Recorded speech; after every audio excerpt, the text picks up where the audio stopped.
आज का यह वीडियो हमारे द्वारा क्रोध में आकर किए गए कार्यों से होने वाली हानि पर आधारित है। उससे पहले चंद लाइनें, ना आपकी शान कम होती, ना आपका रुतबा घटा होता। जो आपने गुस्से में कहा वही अगर हंसकर कहा होता।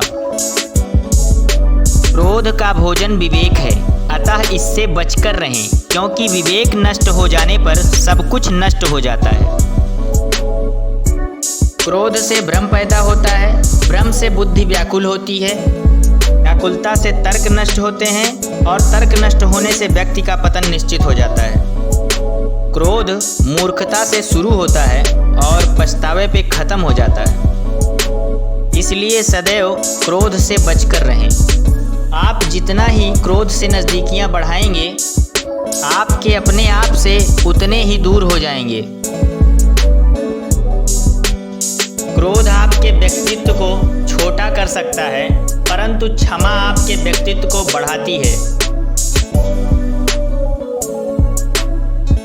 क्रोध एक ऐसी स्थिति है जिसमें आपका मन आपकी वाणी से भी तीव्र काम करता है। क्रोध हमें उन लोगों से भी दूर कर देता है जिन्हें हम अपना समझते हैं। क्रोध और नाराजगी ऐसे जहर हैं जिसे आप खुद पीकर दूसरों के मरने की उम्मीद रखते हैं, परंतु यह क्रोध रूपी जहर यदि आप पी रहे हैं तो मरना भी आपको ही है। बुद्धिमान लोग कभी बार बार क्रोधित नहीं होते और क्रोध करने वाले कभी बुद्धिमान नहीं होते। क्रोध का मतलब है दूसरे की गलतियों की सजा खुद को देना। इसलिए जब भी क्रोध आए, इसके परिणाम पर विचार करना चाहिए। कहते हैं, क्रोध की वाणी अग्नि, प्रेम की वाणी जल। क्रोध जलाए आज को, प्रेम सजाए कल। इसलिए क्रोध को एक श्राप समझिए जो इंसान स्वयं को देता है। माचिस की एक तीली दूसरों को जलाने से पहले खुद जलती है। क्रोध भी ठीक उसी प्रकार है, दूसरों को बर्बाद करने से पहले आपको ही बर्बाद कर देता है।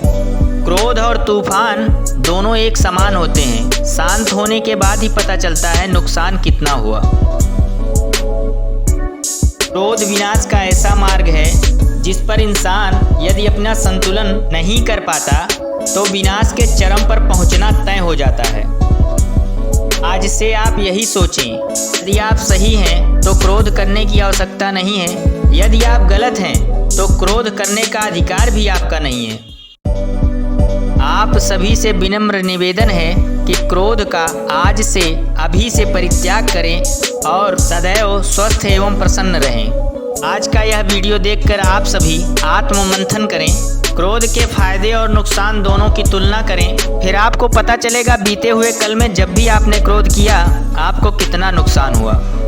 यदि आपको क्रोध किसी और की कमी और गलतियों से आता है तो सच में कमी आप में है। क्रोध के कारण हैं अहंकार, जिद, हिंसा और निंदा, ईर्ष्या और विवाद। आपसे निवेदन है आप इससे दूर रहें।